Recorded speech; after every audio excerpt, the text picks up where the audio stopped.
Okay, so let's see. I read an article and it was called Reading Fluency Assessment and Instruction: What, Why, and How. And it was so good. And I will be honest, I'm not always one to be like, yes, peer reviewed articles, let's read them, because sometimes they're kind of boring and sometimes they're kind of hard to understand. But this one, so good. So you definitely should read it if you're at all interested in fluency, which you should be, in my opinion. Okay, so the article was great and it had tons of awesome information, which broke down not only the meaning of fluency, but also just gave a glimpse into the experiences of struggling readers within that realm of fluency. I'm going to give just an overview, and if you have an interest in fluency or want to like better understand it in relation to struggling, especially in relation to struggling readers, I definitely recommend the article. Again, easy read, in my opinion, not super long. So, also, I'm going to say the word fluency like a million times, so don't get annoyed. Okay, so the authors in the article begin by sharing not only the importance of fluency instruction, but just also that fluency is often a characteristic that can really separate those good and poor readers. People who read fluently often don't struggle with decoding what each individual word, sound, sentence says. Therefore, they have just more mental space and time as they read to comprehend the text.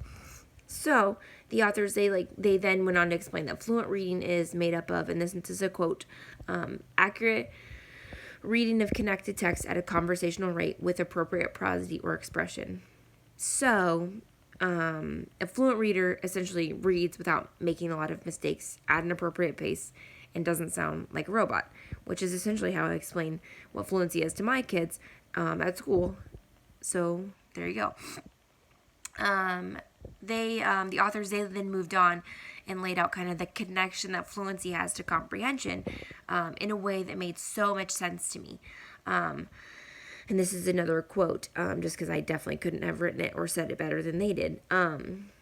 So, without accurate word reading, the reader will have no access to the author's intended meaning, and inaccurate word reading can lead to misinterpretations of the text. Poor automaticity in word reading or slow, laborious movement through the text taxes the reader's capacity to construct an ongoing interpretation of the text.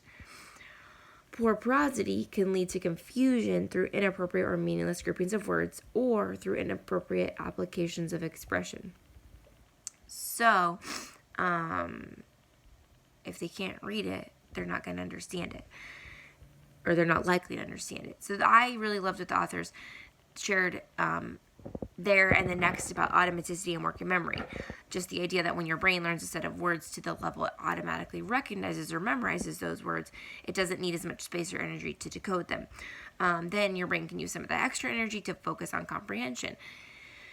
The idea that your brain can't do both decoding and comprehending well at the same time, or that's the idea. Your brain can't do both well at the same time. So struggling readers often try to switch back and forth, thus doing either one well. So, there you go. This next statement is more of a like, duh statement, but it really stuck out to me that, and this is another quote, a reader who reads words incorrectly is unlikely to understand the author's intended message, and inaccurate word reading can lead to misinterpretations of the text. I know. If you can't read it, you don't get it. This makes so much sense to me. It reminds me of when I took high school Spanish, thinking, girl, I got you, Spanish. I'm so good at this. I really thought I was like a rock star at Spanish. And then I went on a mission trip with my church to Mexico, thinking, I know Spanish. I'm so good at this. This is so easy.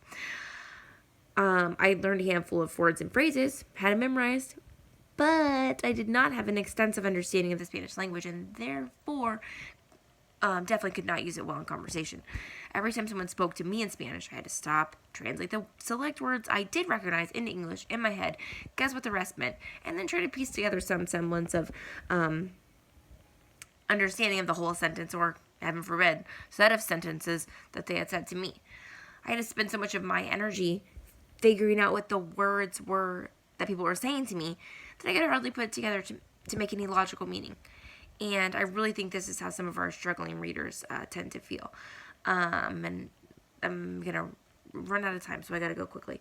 The authors, they moved on to write about how to assess reading fluency, that the teacher should listen to a student read out loud, considering the 3 parts mentioned earlier: accuracy, rate, and prosody.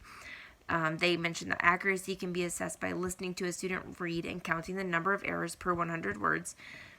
Rate can easily be assessed, or can most easily be assessed, through timed readings at the student's grade level, and prosody can be assessed through observation of an oral reading.